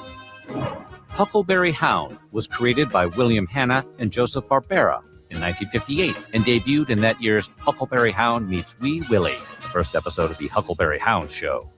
No gorilla is going to outsmart Officer Huckleberry Hound. On June 20th, 1960, the series would win the Emmy for Outstanding Achievement in the field of children's programming, making it the first animated series to ever win an Emmy. One book, the last few years, has been so warmly embraced by tens of millions of people. On July 11th, Harper Lee published her debut novel, To Kill a Mockingbird, which tells the story of Atticus Finch, a lawyer defending a black man accused of sexually assaulting a white woman. Despite its explicit themes and numerous efforts to ban it, the book became a massive success, winning a Pulitzer Prize in 1961 and being adapted into an Oscar-winning film in 1962. Inspired by a pencil mark left on a light switch through a decal, French inventor André Cassaigne designed a toy that used aluminum powder to create a similar effect on a piece of plastic. Best of all, the marks disappeared when the toy was shaken. Cassaigne called it the Magic Screen, but the Ohio Art Company renamed it Etch-a-Sketch, and their first model rolled off the assembly line on July 12th. In 1959, S.W.R.D. Bandaranaike, Prime Minister of the nation now known as Sri Lanka, was assassinated. On July 21st, 1960, history would then be made when his wife, Sirimavo Bandaranaike, was elected to the office, making her the first woman ever voted to the position of Prime Minister. She would be re-elected in 1970 and in 1994, which she would serve alongside her daughter, who was president. People think of Columbo, they think of Peter Falk, but the character actually first appeared on July 31st in an episode of the Chevy Mystery Show, where Columbo was played by Bert Freed. Lieutenant Columbo, Dr. Police. I don't understand. Well, I think you better sit down. I have some bad news for you. Falk wouldn't play the part until 1968, when he appeared in the TV movie Prescription Murder. In 1959, Hank Ballard wrote a song about a dance called The Twist. Dick Clark, a major force in pop music, noticed that dance catching on with teenagers and advised Ballard's label to have it re-recorded by the more mainstream Chubby Checker. This one is a gasser. This is a pretty frightening thing. It's sweeping the country all over the place. Hottest dance sensation in the last 4 years, a thing called The Twist. Ladies and gentlemen, here's Chubby Checker. Checker's performance of the song on the Dick Clark Show on August 6, 1960, then made it a #1 hit, igniting the Twist dance craze. On August 12th, NASA launched Echo-1, the first passive communications satellite. Echo-1 was a metallized balloon, which could be used as a passive reflector of microwave signals from one location on Earth to another. The first such transmission was sent from Goldstone, California, to Holmdel, New Jersey, that very same day. August 12th was also the day Dr. Seuss published Green Eggs and Ham. Seuss, whose real name was Theodore Seuss Geisel, wrote the book after his editor bet him $50 he couldn't write a children's book using just 50 distinct words. That bet was worth about $530 modern dollars. And while Geisel found it difficult, he ultimately won. And by 2000, it had sold over 8 million copies, making it his most popular work. Keep your eye on Danny Ocean. He's the guy with the big idea. How'd it come off? like a charm. Oh, Danny, what a prize you are. The only husband in the world who propositioned his own wife. Well, I married you once and it didn't work out too well, so what's wrong with a little hey-hey? But when Danny called, they came. And what they heard was a plan of independent initiative and individual enterprise to stir the spirit of every swinging citizen. On August 18th, the Discoverer 14 spy satellite was launched from Vandenberg Air Force Base in California. The satellite then completed 17 circuits around the planet, in the process exposing 3,000 feet of film over the Soviet Union. Retrieving that film proved tricky, but once it was back in Air Force hands, it was developed, yielding the first photograph ever taken from a spy satellite. In 1960, Muhammad Ali was still using the name Cassius Clay, and on September 5th, he won the gold in the Olympic light heavyweight boxing event. Some reports hold he threw his medal into the Ohio River after being refused service at a whites-only restaurant and attacked by a white gang. Many of Ali's friends, however, dispute the story, claiming he simply lost the medal in 1961. This episode of Timeline is brought to you by... Oh, Chatty Cathy, oh, Mattel's famous talking dolls. We pull the ring, and you say 11 different things. Let's play house. You can change your dresses now, goodness knows. Now you got a wardrobe full of pretty clothes. You'll find Chatty Cathy and her costume sets wherever toys are sold. You can tell it's Mattel, it's swell. It's the kickoff, and the American Football League is in Boston.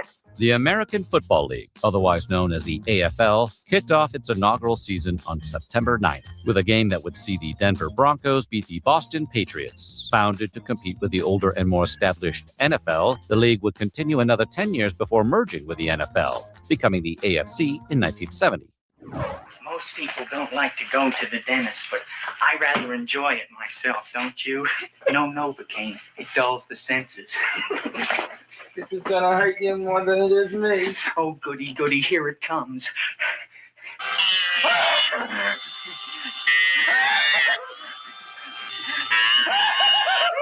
Oh my God, don't stop now!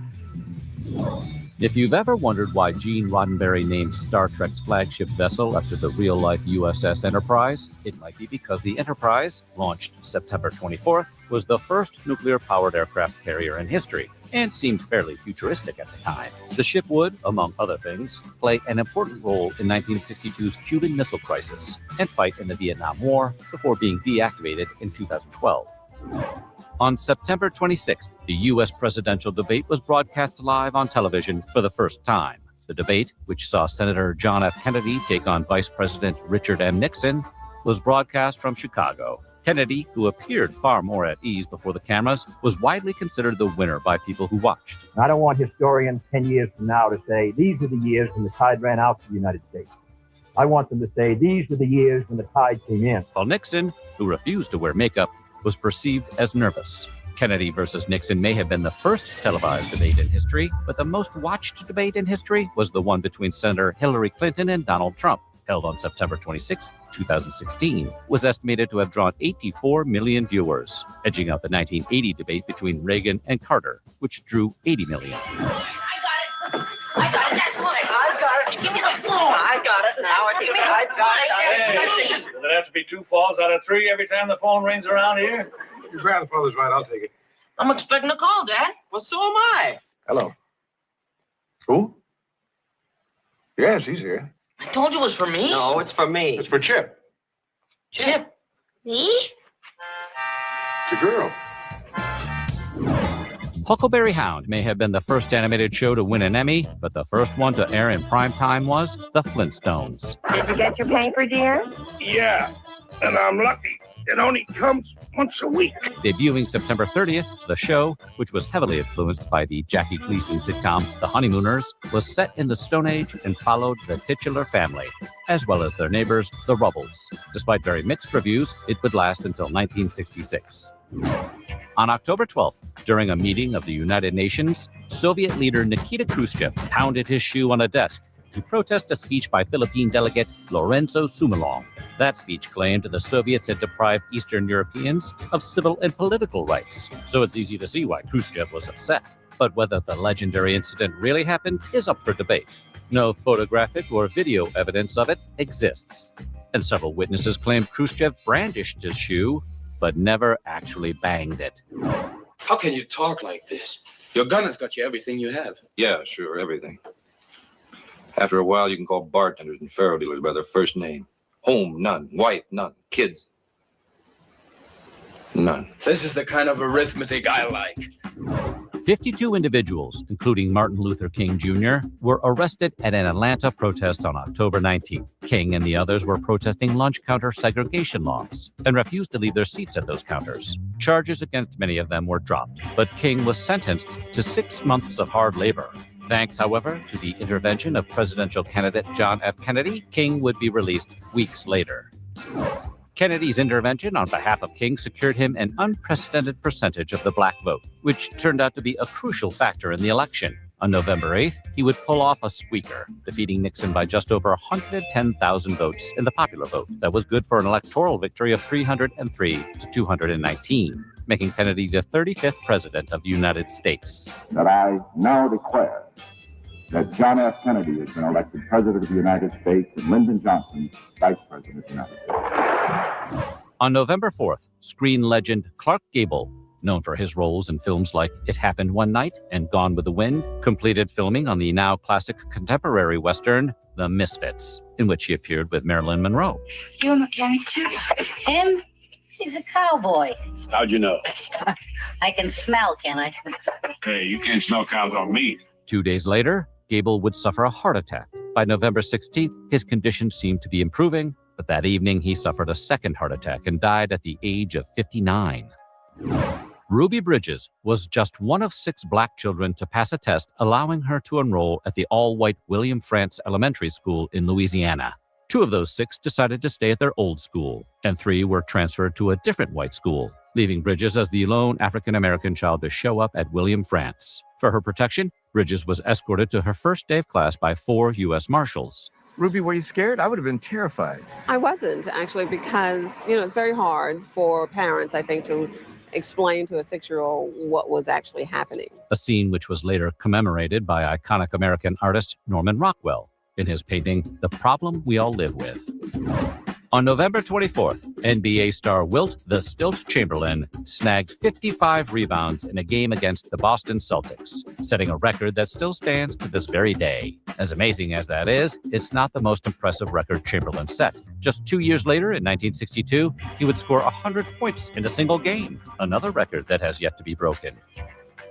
Lunch counters were far from being the only segregated public facilities in 1960. For example, public transportation hubs, like bus terminals, were also segregated by race. Until, that is, the U.S. Supreme Court issued its decision in Boynton v. Virginia on December 5th. The court held that segregated bus stations violated the Interstate Commerce Act and were so integral to interstate commerce that the federal government could forbid discrimination at such terminals. Worth mentioning is that Boynton's case was argued by Thurgood Marshall, who would become the first black Supreme Court justice. Finally, on December 19th, the Mercury Redstone 1A rocket was launched from Cape Canaveral in Florida. The objective was to qualify the rocket for space travel and qualify the flight system for launching a non-human living creature into orbit. And the mission was a success. The space race had technically begun in the late 1950s. But as 1960 came to a close, things were really getting interesting. And that's how 1960 ended, with the U.S. on its way to the stars, the apartment on its way to the Oscars, and legal segregation on its way to the dustbin of history. It's also so much you could be forgiven for thinking we covered the whole decade. But the truth is, the 60s had just begun, and you ain't seen nothing yet. See you soon for 1961. So what do you think, and which of these items did you find most interesting? Yes, we will dive into 1961 next Tuesday. Crazy times back then, and Wilt Chamberlain is ridiculous. All right, we'll play a song and see where we're at with our morning. Cheers, everybody. Cheers.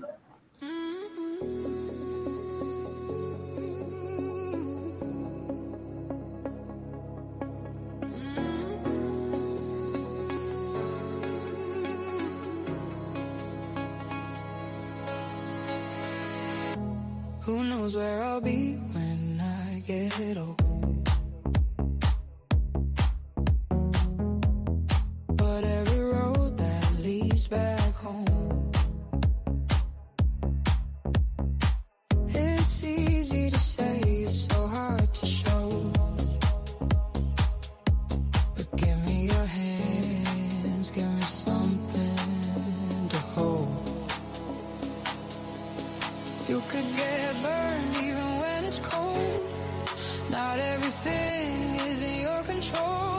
because it's a house doesn't mean it's a home. It's only right if you feel alone, feel alone,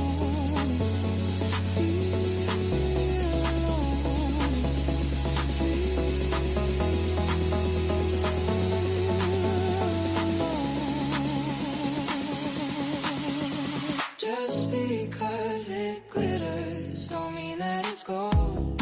It's gold. There's someone out there who already knows. It's not about the fancy cars or clothes. So just because it glitters don't mean that it's gold. It's gold. There's someone out there who already knows. It's not about the fancy cars or clothes.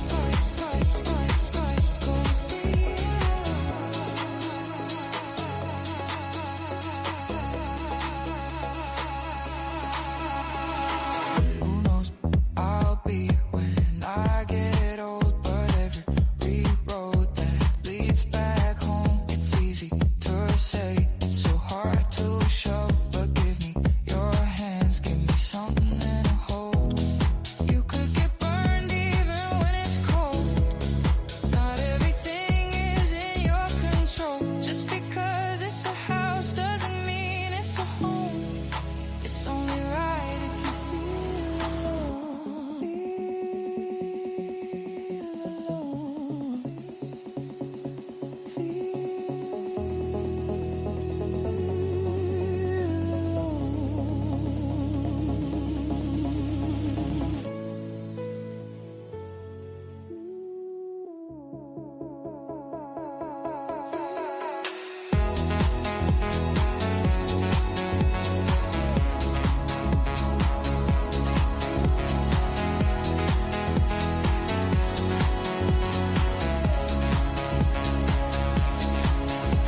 Just because it glitters don't mean that it's gold.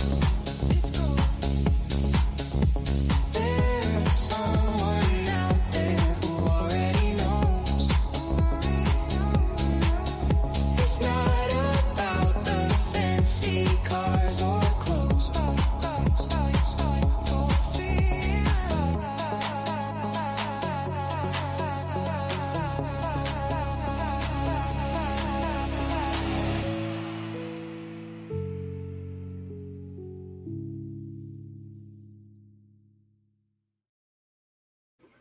Let's freaking go. Probably smoke one more and call it a morning show. I hope everybody's had a dope start to their day. Much love and thank you guys for hanging out this morning. It's been a wonderful, totally terrific prestige. I took it up Tuesday morning. Don't miss out on Stoner Roulette this afternoon or Token Tunes tonight. If those I want to see tonight, I'll see you tomorrow morning. Cove-TV morning show, 8 a.m. Eastern time every single day of the week. If you need any custom embroidery or quilting work done, please reach out to Mama Beanz. Thank you, Mama, for your sponsorship and support. Make sure you're following everybody on the Cove team and everybody you're hanging out with. Much love, everybody. Thank you guys so much, and have a wonderful rest of your day. Much love, everybody. Thank you so much for chilling with us this morning. Great Vicki B, great tunes, great morning speaker, great timeline segment. Let's go. I'm baked. Make sure you're following everybody you're not doing. Make sure you're following everybody in the Cove Production. You don't want to miss out. Let's go. Stay lifted, stay positive, and I will see y'all when I see y'all. Much love, everybody, and I hope you enjoy your morning. And love you so much, Kinley. Cheers, cheers, everybody. Cheers.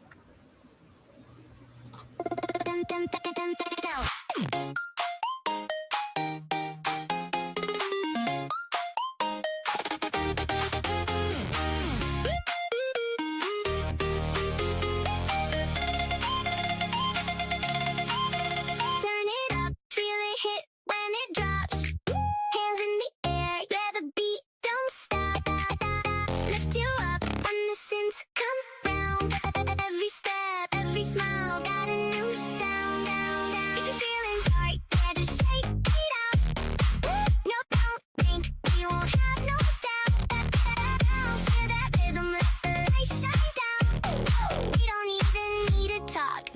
We bounce, we bounce, we bounce.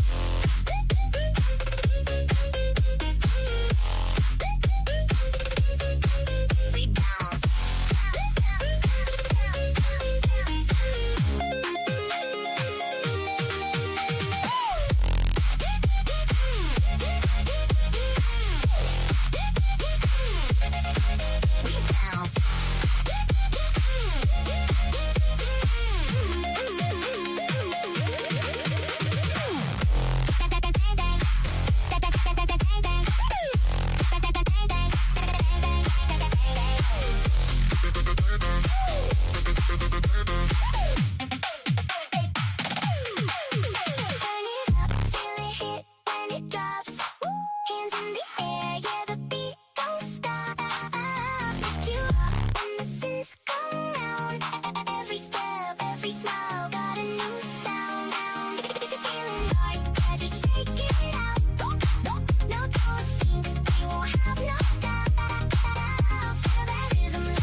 We bound, we bound, we bound.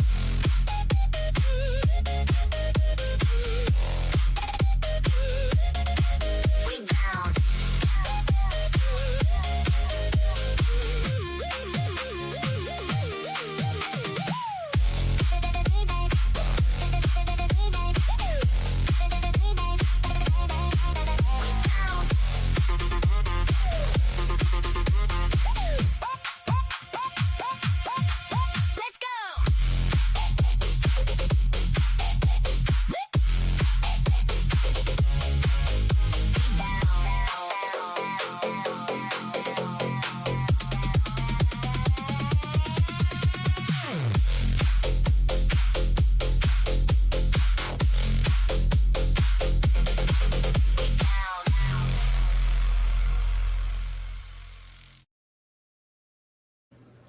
Much love, everybody. Much love, everyone.